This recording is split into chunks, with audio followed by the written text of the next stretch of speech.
Hi, I'm Sam Ross, founder and CEO of Claim Climbers, and a veteran who's gone through this process personally.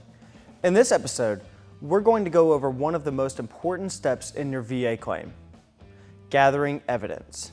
No matter how strong your story is, the VA needs proof.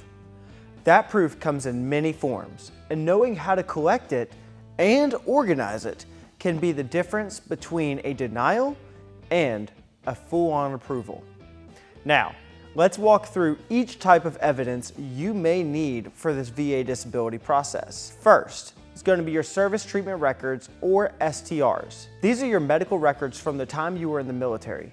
They include diagnoses, injuries, treatment notes, and anything recorded while you served. You can request your STRs through the National Archives at archives.gov, or through the VA if they already have them on file. Once you have them, look for anything that supports your claim: injury reports, medication lists, mental health visits, or even sick call slips.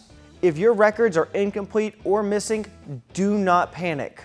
The majority of us don't have them all. You can still build a strong claim using buddy statements, post-service medical records, and personal testimony. Now, we'll talk about that shortly. The second type of record is VA and private medical records. If you've received care at a VA facility, you can access your records through My Healthy Vet. Just log in, go to Health Records, and download your treatment summaries and visit notes. We have a video on how to do this. For private providers, you'll need to submit VA Form 214142, which gives the VA permission to request these records on your behalf. Private records can be especially helpful if they document ongoing treatment, diagnoses, or worsening symptoms related to your claim. Remember, if you have your records already from them, you do not have to submit that form. The more you can show a clear and consistent medical history, the stronger your claim becomes. Third is going to be your buddy statements and lay evidence. Buddy statements and lay evidence are statements written from people who can support your claim. They are especially helpful when your STR, your service treatment record, is missing or it doesn't tell a full story.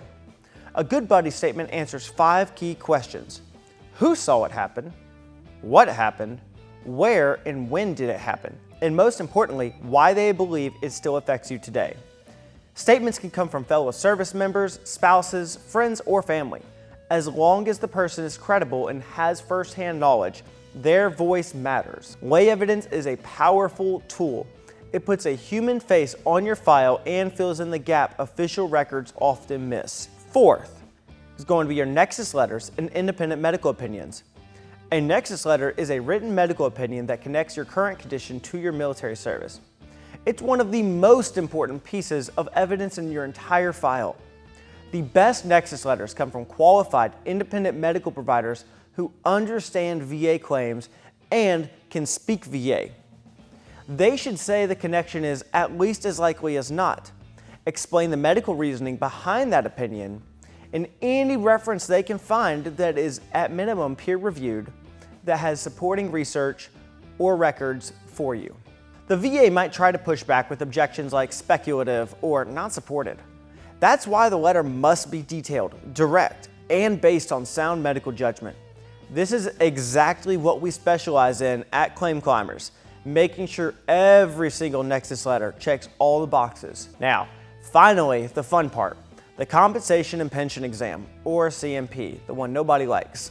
This is a VA-ordered exam to evaluate your condition and how it impacts your life.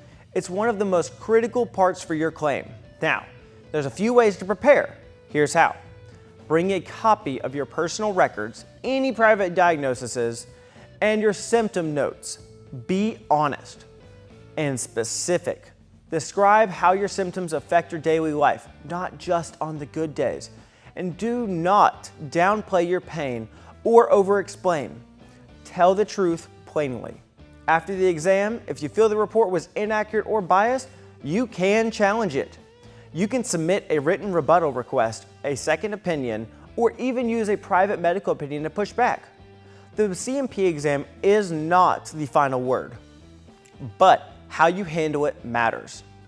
Now, let's wrap up. Building a strong claim starts with solid evidence: service records, medical documents, buddy statements, expert opinions, and knowing how to handle the C&P exams. If you're missing one piece, that is okay.